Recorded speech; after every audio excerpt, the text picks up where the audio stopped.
शर्मन भगवान महावीर स्वामी की अनंत अनंत वंदन करने के पश्चात परम पूज्य परम श्रद्धाएं मेरी आस्थाओं के सुमेरु शिखर पूज्य गुरुदेव एवं मेरे जीवन के निर्माता श्री गुन्नी जी महाराज के पवित्र पावन चरण कमलों में रहकर जो कुछ भी मैं अपनी अल्प बुद्धि द्वारा ग्रहण कर रही हूँ वह आपके समक्ष कहने का प्रयास करूंगी।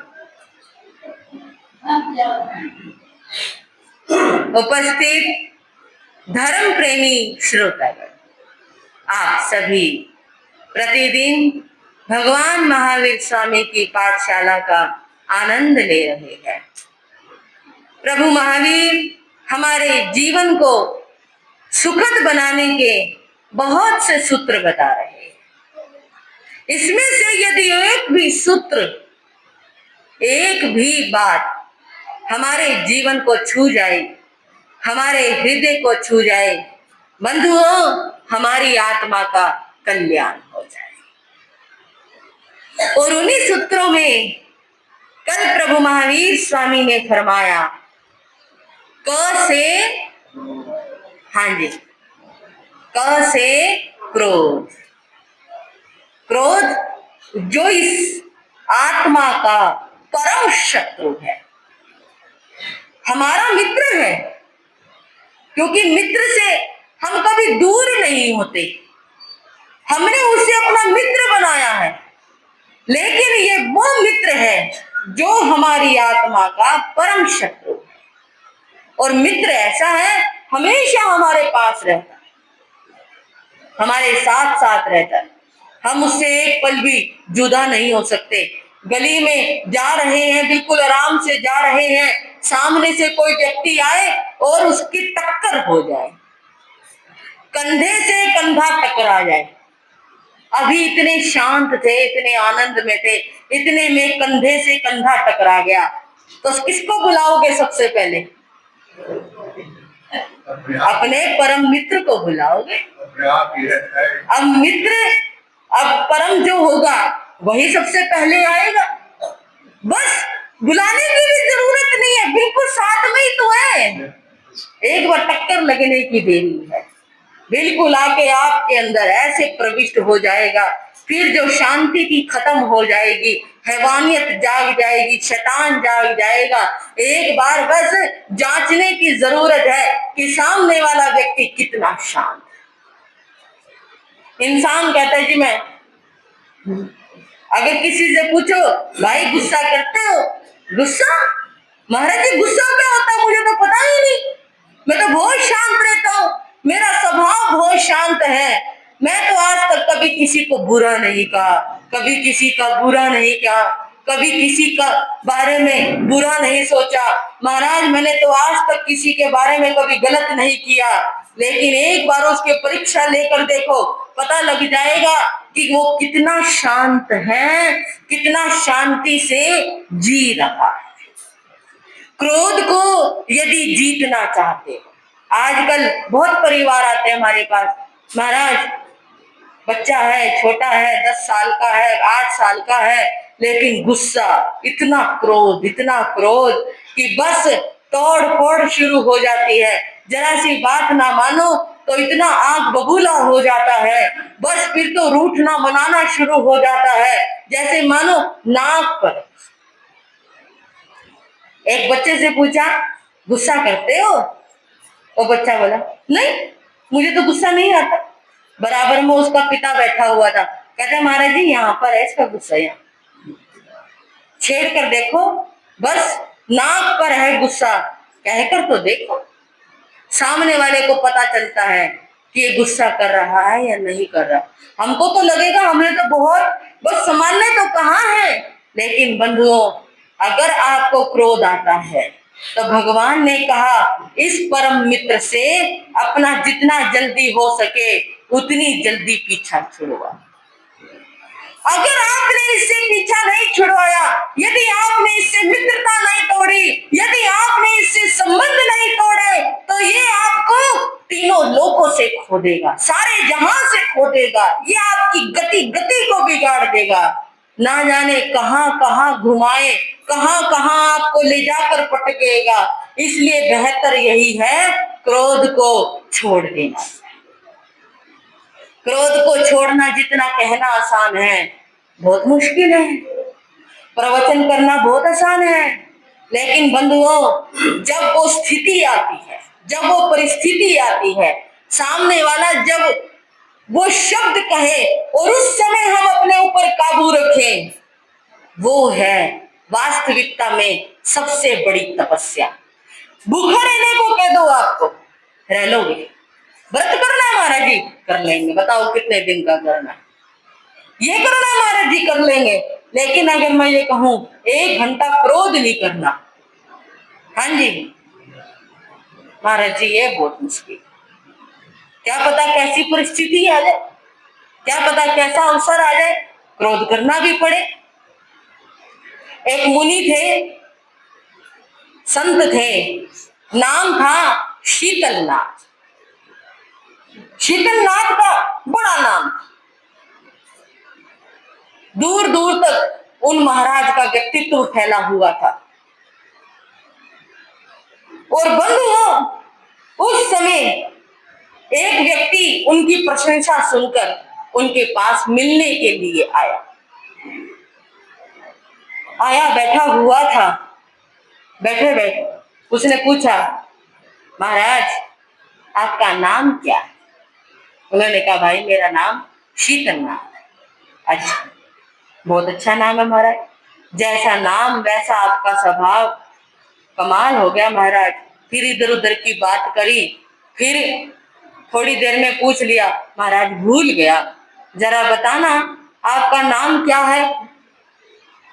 अब बस थोड़ा सा वो गुस्से में बोला, याद नहीं रखा, इतना आसान नाम था शीतलनाथ, बहुत आसान नाम है मेरा तो। हाँ महाराज समझ आया, शीतलनाथ। शीतलनाथ 2-3 बार बोला, थोड़ा सा इधर उधर की बात फिर शुरू हो गई, और फिर उसने तीसरी बार फिर पूछ लिया, महाराज क्या करूं, स्मृति नहीं है, थोड़ा याद नहीं रहता, याददाश्त कमजोर है। महाराज आपका नाम क्या बताया था आपने? बंधुओं, फिर क्या था, संत ने तो चिमटा उठा लिया,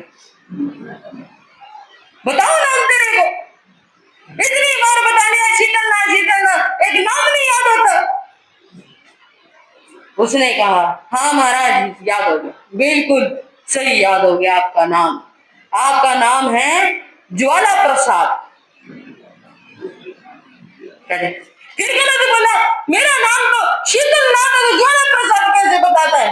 कहते ना महाराज, शीतलनाथ तो आपका नाम नहीं है।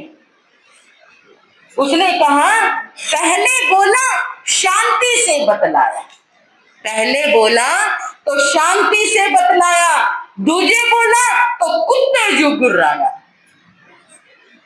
तीजे बोला तो चिमटा लेकर मारन आया, नाम धराया शीतल, मैंने तो समझा था सोना होगा, लेकिन निकला पित्तल का पित्तल। बंधुओं, नाम रखवाने से कोई शीतल नहीं हो जाता, नाम रखवाने से कोई शांति की देवी नहीं बन जाती, नाम रखवाने से कोई यथा नाम तथा गुण नहीं हो जाता। बंधुओं, नाम रखवाना बहुत आसान है, लेकिन इस क्रोध पर विजय प्राप्त करनी बहुत मुश्किल। कोई सोचे मेरा नाम महावीर रख दो तो मैं महावीर बन जाऊंगा, महावीर जैसी क्षमाशीलता आ जाएगी, महावीर जैसी सहनशीलता आ जाएगी, महावीर जैसे गुण मेरे भीतर में आ जाएंगे। बहुत मुश्किल है। आज दूसरी बार कोई नाम पूछ ले तो क्रोध में भर जाते हैं, उद्विग्न हो जाते हैं, जरा सा कोई कुछ कहने की देर है, बस यूं ही कह दो, अच्छा तू बड़ा आया चौधरी बन के, बस फिर क्या था, फिर तो आपे से बाहर हो जाते हैं, फिर या तो तू नहीं या मैं नहीं, इतना ही नहीं, बस फिर तो ऐसे हो जाता है, ले आज के बाद तो मैं आता ही नहीं, आज के बाद तो मैं ये करता ही नहीं, आज के बाद मेरी जिम्मेदारी खत्म।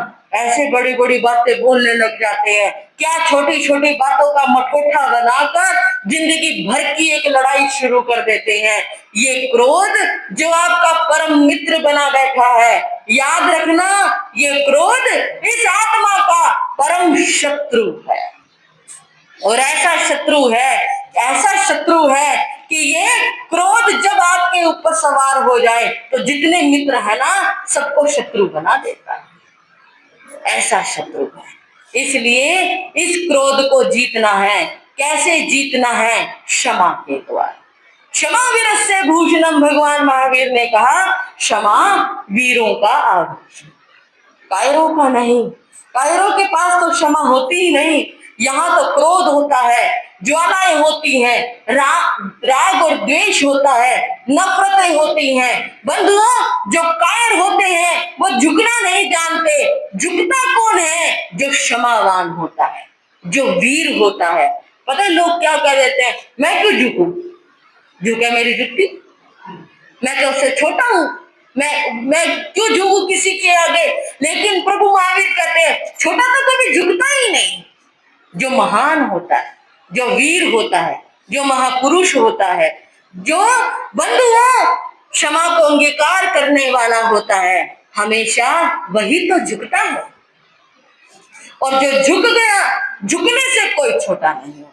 जिसने सामने वाले को क्षमा कर दिया, अगर बोलचाल नहीं है तो मन में एक भाव लेकर आए, अरे क्या हो जाएगा इस मठोठा रखने से, क्या हो जाएगा इस मनमुटाव को रखने से, इस भेदभाव को रखने से। खत्म करो कहानी, जो होगा देखा जाएगा।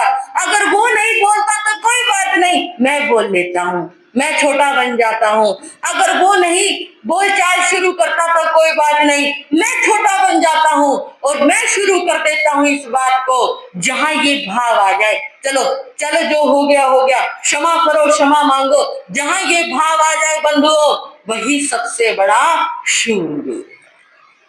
इसलिए यदि क्रोध को जीतना है, नफरत को जीतना है, द्वेष को जीतना है, किसी के हृदय को जीतना है, तो महापुरुषों ने कहा सबसे बड़ा शस्त्र आपको प्रभु महावीर ने दिया, सबसे बड़ा साधन आपको भगवान महावीर ने दिया। जीतना है तो क्षमा करनी शुरू कर दो।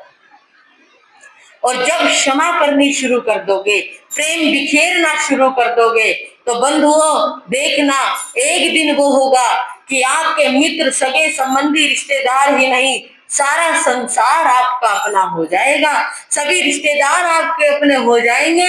लेकिन उससे पहले हमें एक चीज, एक सूत्र अपनाना पड़ेगा क्रोध को जीतने का, क्षमा का सूत्र। जहां क्षमा है वहां पर बंधुओं सारा संसार अपना है। जहां क्षमा का भाव नहीं, जहां सहनशीलता का भाव नहीं, वहां आप क्रोधी व्यक्ति पर, द्वेषी व्यक्ति पर विजय प्राप्त नहीं कर सकते। वहां तो नफरतें बढ़ेंगी, विरोध बढ़ेंगे, लड़ाई झगड़े बढ़ेंगे। इसलिए क्षमा को अपनाना बहुत जरूरी। चारित्र चूड़ामणि गुरुदेव संयम सुमेरु पूज्य श्री मायाराम जी महाराज, हरियाणा की महान हस्ती, महान संत, गांव बड़ौदा के बड़े विरले निराले संत हुए।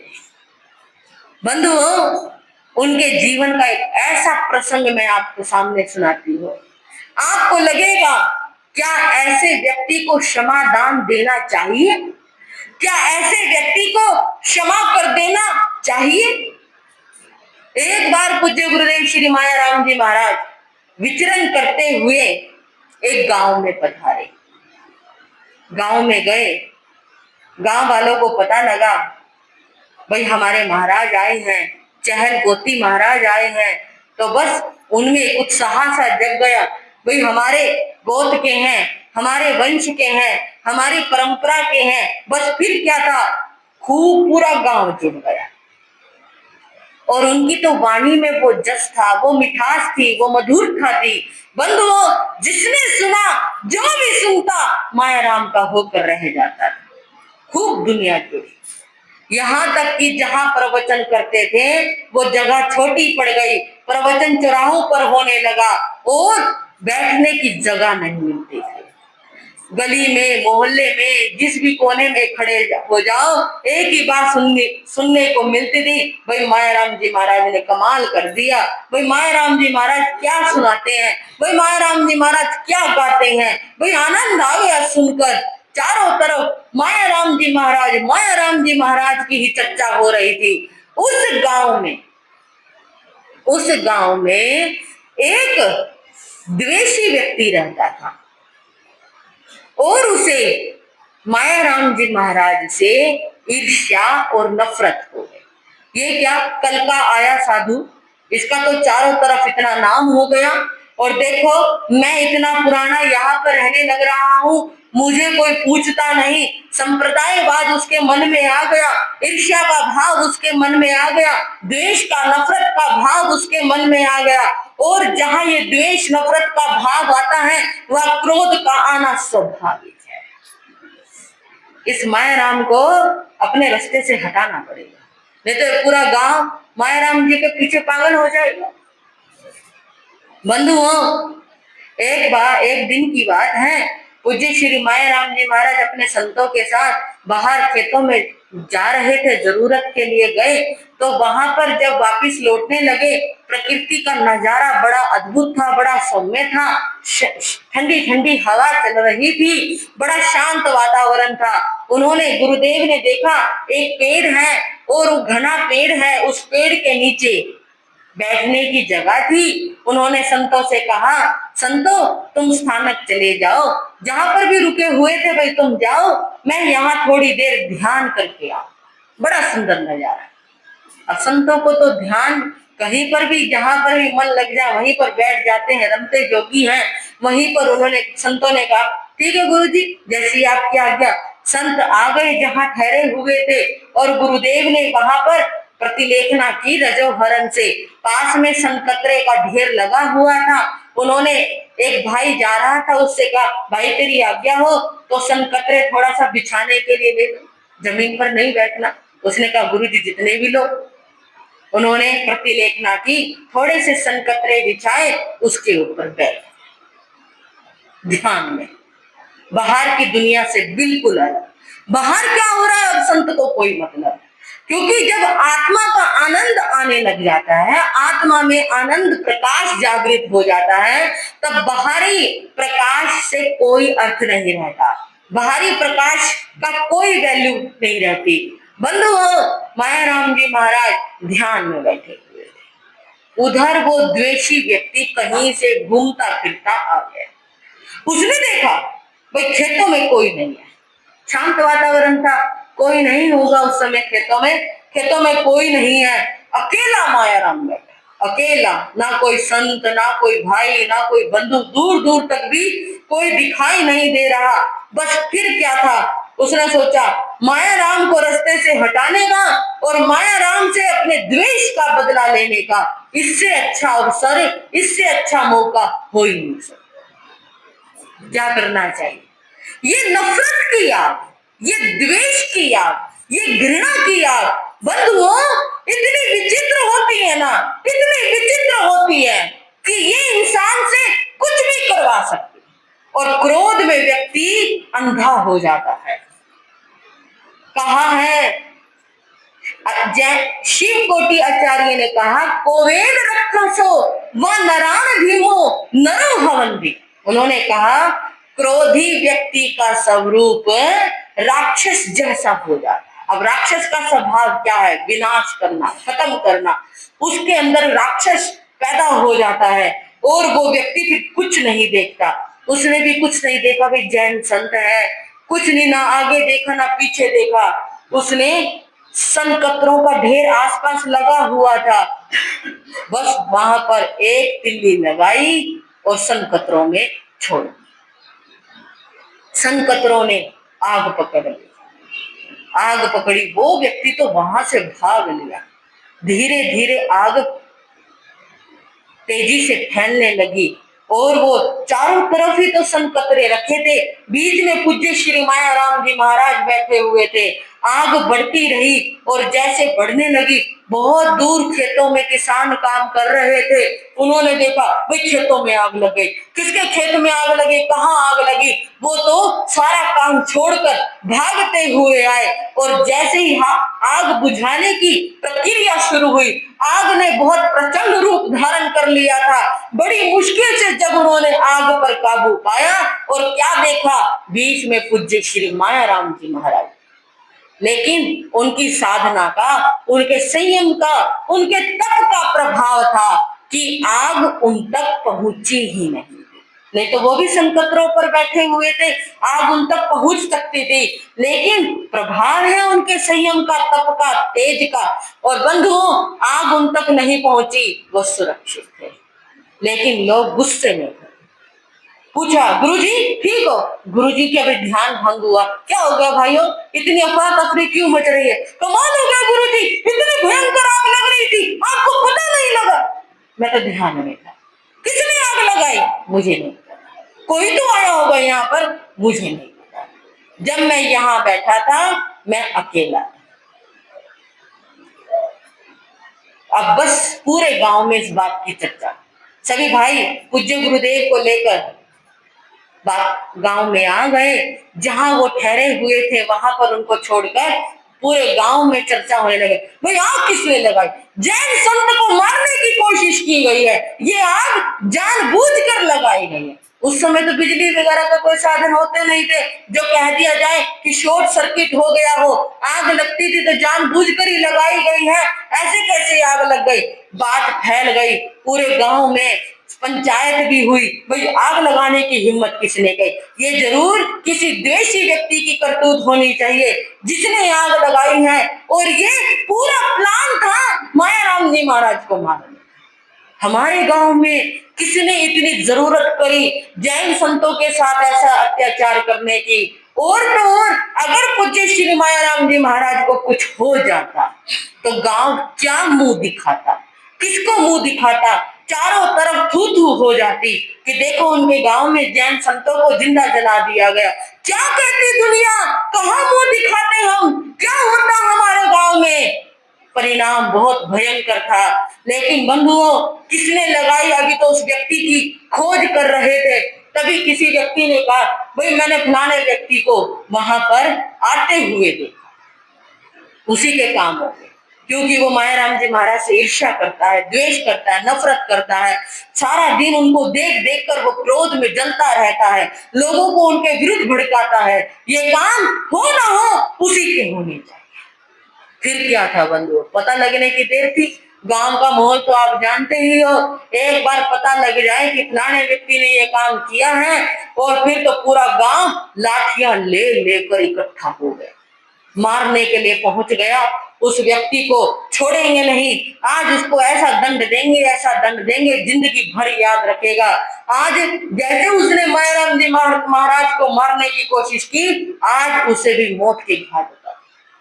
इतना क्रोध था सभी लोगों के मन में, आक्रोश था, सभी के हाथों में डंडे थे, मारने के लिए दौड़ पड़े। उस व्यक्ति को पता लगा लोग मुझे मारने के लिए आ रहे हैं, वो तो बेचारा अपने घर का दरवाजा बंद करके अंदर छुप कर बैठ गया। पाप करते वक्त नहीं सोचते, जब कोई गलत काम करते हैं तब नहीं सोचते कि इसका परिणाम क्या होगा। क्यों नहीं सोचते? क्योंकि महापुरुष कहते हैं कि क्रोध में व्यक्ति की बुद्धि भ्रष्ट हो जाती है, उसकी आंखें खुल जाती हैं, मुंह खुल जाता है, कान बंद हो जाते हैं, बुद्धि के दरवाजे बंद हो जाते हैं, उसे फिर बाद में क्या होगा ये नहीं दिखाई देगा। बंधुओं, जब लोग दरवाजा पीट रहे थे, तोड़ने की तैयारियां चल रही थी, लेकिन वो व्यक्ति बेचारा डरा हुआ, सहमा हुआ अंदर बैठा था। वो जानता था कि ये दरवाजा टूटा और लोगों ने मुझे यही डंडों से पीट पीट कर खत्म कर देना। एक व्यक्ति पहुंच गया पूज्य गुरुदेव के पास, कहने लगा, गुरुजी आज छोड़ेंगे नहीं उसको। किसको भाई? वही जिसने आपको आग लगाई थी। कौन था भाई? पता लग गया जी, सारा गांव पहुंच रहा उसके घर पर डंडे ले लेकर, आज के वो बचेगा, आज तो उसको मार के छोड़ेगा। गुरुदेव ने सुना, सुनकर अपना रजो हरण उठाया और तुरंत गया। कहाँ पर है भाई वो? कहते जी वहां घर में। चल भाई मेरे साथ।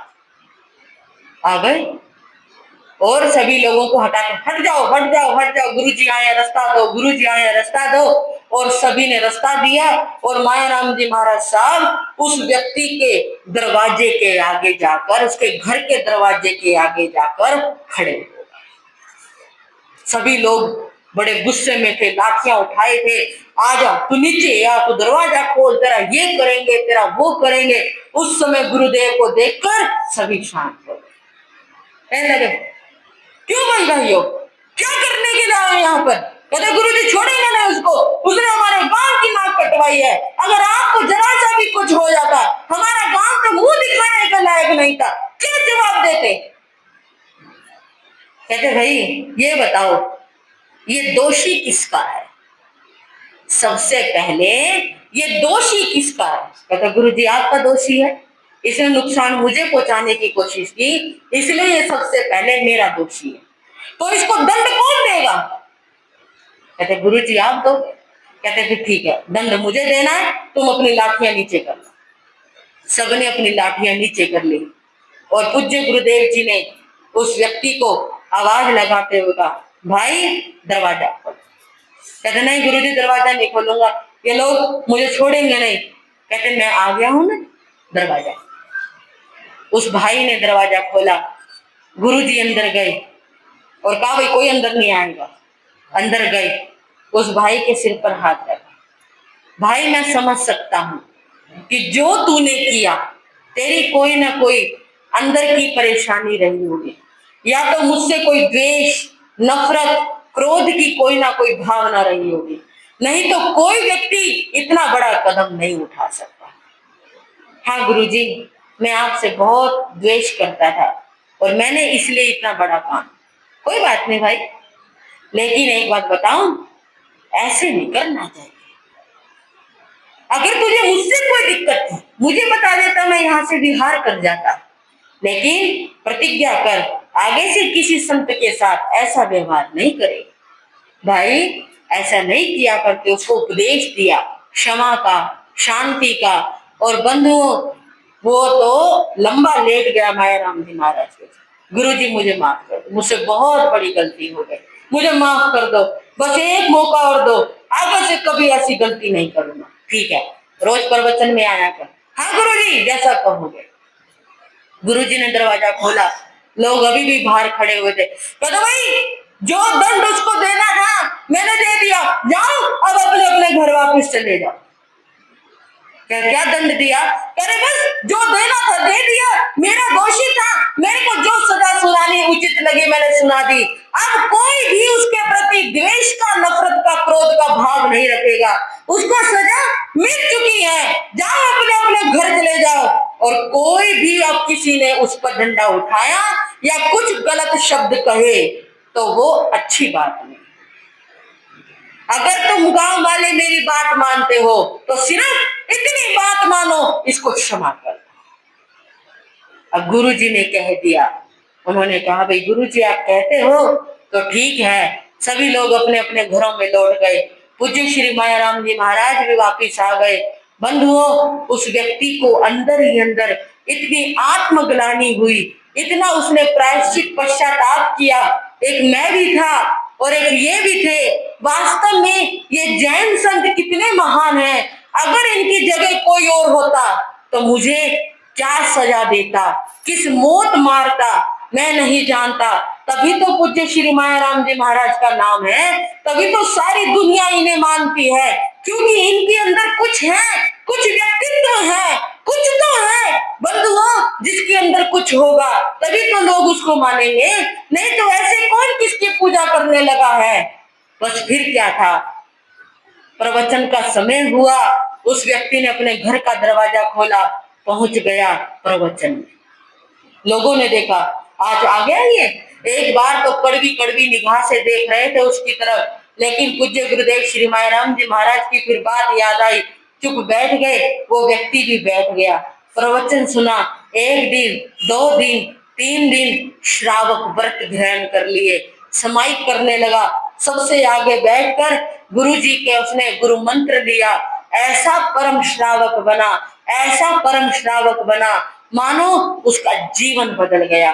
बंधुओं, कैसे बदला ये जीवन, कैसे बदला।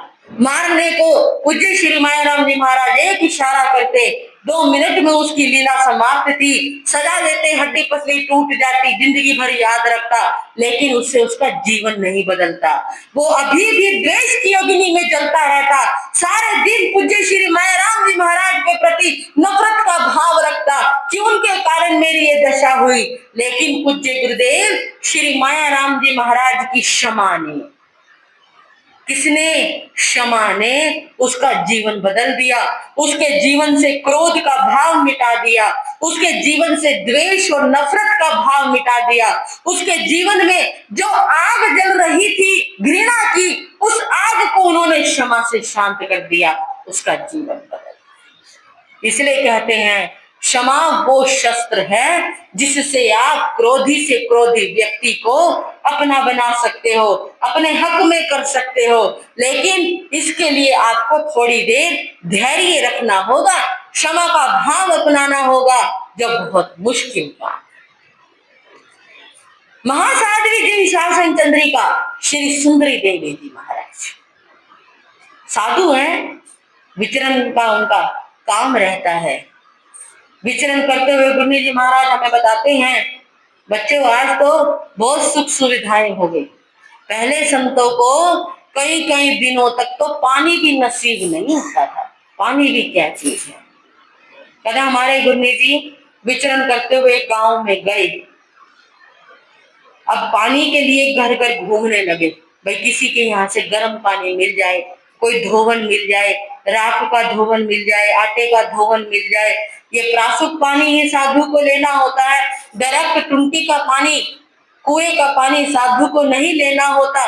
प्रासुक पानी की इच्छा में वो घूम रहे थे घर घर घर घर, कहीं पानी नहीं मिला। एक भाई भी उनके साथ था, एक जगह पानी रखा हुआ था गर्म बाल्टी में। भाई ने कहा, माता तेरे द्वार पर गुरुजी आए हैं, जैन संत आए हैं, अगर तेरी भावना हो तो ये पानी संतों को दे। कहते क्यों दे दो ताता पानी? कहते भाई महाराज जी को ताता पानी चाहिए तो दे दे। कहते ना, आज मैं ताता पानी दूंगी, अगले जन्म में नहीं भी ताता पानी मिलेगा।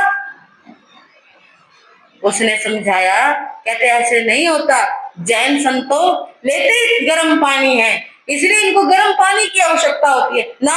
मैं तो ना दूं, हमारे धर्म में तो कहीं नहीं लिखा ताता पानी पीना, और मेरे धर्म तो कहता है जैसा दूंगी वैसा मिलेगा, और अगले जन्म में मुझे ताता पानी मिल गया तो कैसे पीऊंगी मैं ताता पानी, मैं तो कोई नहीं देती ताता पानी। वो भाई कहने लगा, मैं जबरदस्ती बहरा दूं गुरु जी महाराज? गुरु जी ने कहा ना भाई, जब तक मालिक की आज्ञा नहीं होती ना, तब तक हमें लेना नहीं होता। ठीक है गुरु जी, इतना लंबा विहार करके आए थे, प्यास के मारे गला सूख रहा था, प्राण कंठ में आ गए, लेकिन फिर भी पानी की इच्छा में घूमते रहे। एक बहन के घर गए, खाना बनाने लग रही थी। भाई ने कह दिया, भाई जैन संत आए हैं, भाई आपके घर पे जो आपने रोटी वगैरह बना के रख रखी है, जैन संतों को भी 1-2 जितनी भावना हो बहरा दो, दे दो। पता नहीं उस औरत के मन में तो क्या आई, क्या उसके मन में क्रोध का भाव आया, भाई मना कर दो, नहीं देनी। क्या किया, चूल्हे में रोटी बना रही थी, उसने तो चूल्हे में से लकड़ी निकाली और फेंक के मारी, धुई ना रोटी में, और जैसी चूल्हे की जलती हुई लकड़ी मारी, गुरु जी महाराज के कपड़े जलते। बता, उस समय भाई को इतना क्रोध आया, उसने कहा बहन ऐसे कैसे तुमने किया, तुमको नहीं देनी तो मना कर देती। 4 गालियां और सुनाई। गुरु जी महाराज ने कहा कोई बात नहीं भाई, अनजान लोग हैं, पता है नहीं, संतों का महत्व नहीं जानते, तो जब संतों का महत्व नहीं जानते तो ऐसी ऐसी बातें हो जाया करती है, कोई बात नहीं, चलो और अगले गांव में अगले घर में चलते हैं। बंधुओं, साधु क्या होता है? क्षमाशील होता है। जैसी भी परिस्थिति आए, अच्छी आए, बुरी आए, कोई उनके साथ कैसा भी बर्ताव करे, नहीं तो इतने त्यागी पहुंचे हुए साधु चाहे तो किसी को श्राप दे सकते हैं, चाहे तो कुछ भी कह दे, लेकिन नहीं, जैन साधु के पास सिर्फ एक ही शस्त्र होता है, वो होता है क्षमा का। दूसरे शस्त्र का तो वो प्रयोग ही नहीं करता। उसके अंदर इतनी क्षमा का भाव आ जाता है कि सामने वाला कह रहा है, अपनी जुबान से कह रहा है, अपने कर्मों का बंधन कर रहा है, लेकिन मेरा फर्ज है सहन करना। और वो अपने आप को सहनशीलता में इतना ढाल लेता है, इतना ढाल लेता है, फिर चाहे कैसी भी विकट परिस्थिति आए, वो हर परिस्थिति का सामना करने के लिए तैयार हो जाता है। लेकिन एक साधु में, गृहस्थ में यही अंतर होता है कि वो सहन नहीं कर पाता, उसका स्वभाव उग्र हो जाता है, और इतना उग्र हो जाता है कि वो क्रोध की भावना उसके मन में आ जाती है। वो सोचता है जब तक मैं बदला नहीं ले लूंगा तब तक मैं शांति से नहीं बैठूंगा। लेकिन संत क्या सोचता है? किससे बदला लेना, कैसा बदला लेना? अरे मैं यहाँ कर्म काटने के लिए आया हूँ, अपने कर्मों की निर्जरा करने के लिए आया हूँ, कोई किसी से बदला लेने के लिए थोड़ी आया। महासाध्वी श्री सुंदरी देवी जी महाराज के जीवन की एक और घटना गुरनी जी महाराज बताया गया। एक बार गुरनी जी विचरण करते हुए हरियाणा में किसी नगर में गए, नगर का नाम नहीं बताऊंगी, परिवार का नाम नहीं बताऊंगी, गए वहां पर जो बहन थी वो किसी और धर्म संप्रदाय को मानने वाली थी, तो वो जैन संतों से थोड़ी सी घृणा किया करती थी। घृणा कैसी करती थी? ये तो नहाते नहीं, ये तो गंदे कपड़े रखते हैं, ये कपड़े नहीं धोते, वो थोड़ा सुच्चापन रखा करती थी। भाई हमारे यहाँ तो बहुत सूच झूठ होती है, और ये जैन संत गंदे होते हैं, ये ऐसे घूमते रहते। और जो उसका पति था वो जैन संतों को मानता था, गुरनी जी महाराज का परम भक्त था। वो कई बार अपनी पत्नी को कह देता, भाई मैं गुरनी जी को लेकर आऊंगा ना, भाई यहाँ मत लेकर आइयो, जैन संत तारी शादियां ना बहुत गंदी हो। उसको अच्छा नहीं लगता। एक दिन गुरनी जी से जाके कह के आया, गुरनी जी कभी हमारे यहाँ पर भी गोचरी को कृपा करो। कहते भाई ठीक है, जैसे तुम्हारी इच्छा हो, जब आओगे चल पड़ेंगे। एक दिन वो भाई कहता, गुरनी जी आज तो मेरे घर चलो। आ गया। तो उस समय गुरनी जी महाराज उसके साथ उसके घर चले गए, और उसने अपनी पत्नी से कहा, भाई गुरनी जी महाराज आगे हार फेरा दो।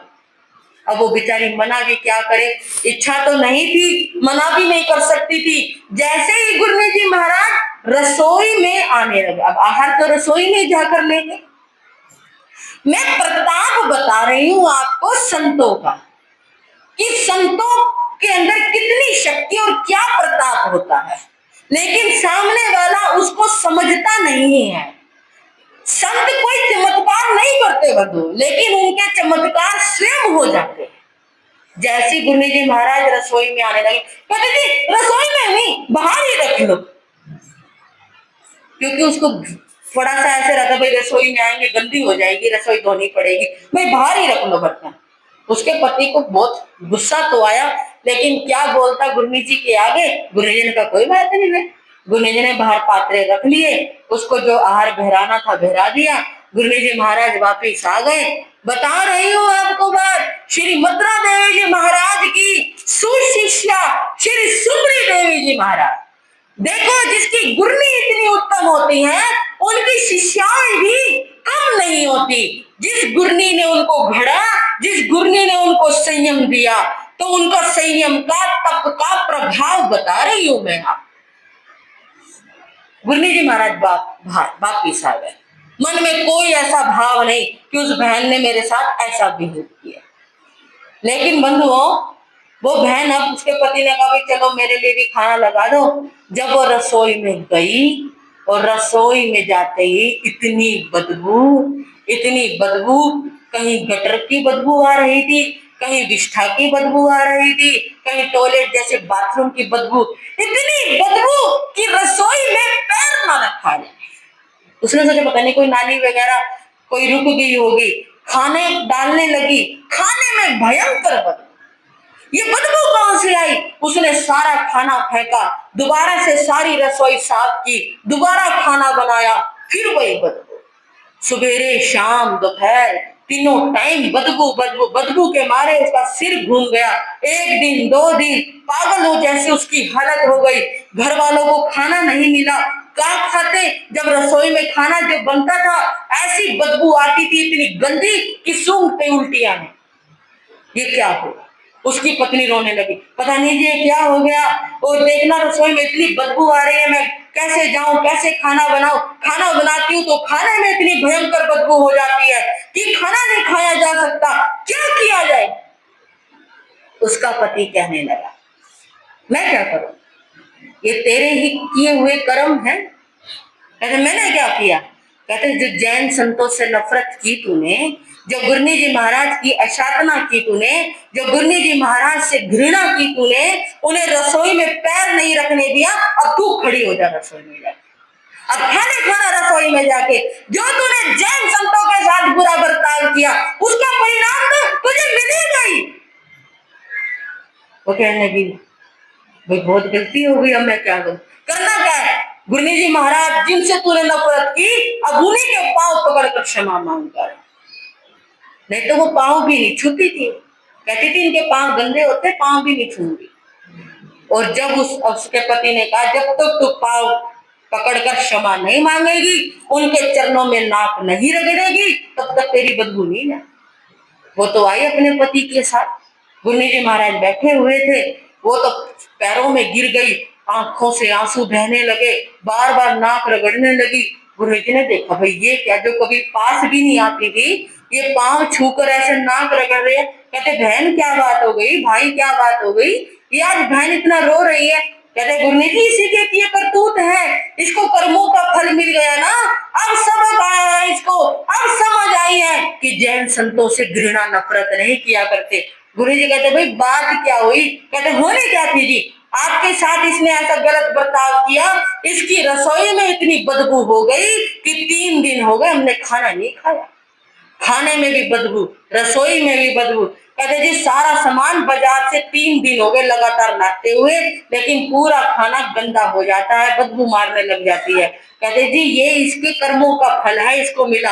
और मैं तो कहूँ बहुत अच्छी बात हो गई, इसको सबक मिल गया कि जैन संत सभी एक समान होते हैं, जैन संतों से नफरत नहीं करनी। कहने लगे गुरु जी क्षमा कर दो, बहुत बड़ी बात। गुरु जी ने कहा भाई देख, मेरे मन में ना तब द्वेष था ना अब द्वेष। हम तो जैन संत है, जगह जगह घूमते हैं, हमारे साथ कोई कैसा भी बर्ताव करे, हम तो प्रभु महावीर के अनुयायी है, हमारा काम है क्षमा करना।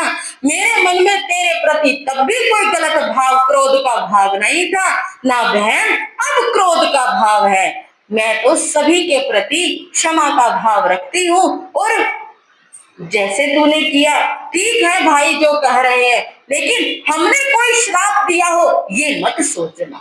नहीं गुरु जी महाराज गलती हो गई, माफ कर दो। कहते बहन ऐसे नहीं, सब ठीक हो जाएगा, बस ये नियम ले कि जीवन में कभी जैन संतों से नफरत नहीं करेगी।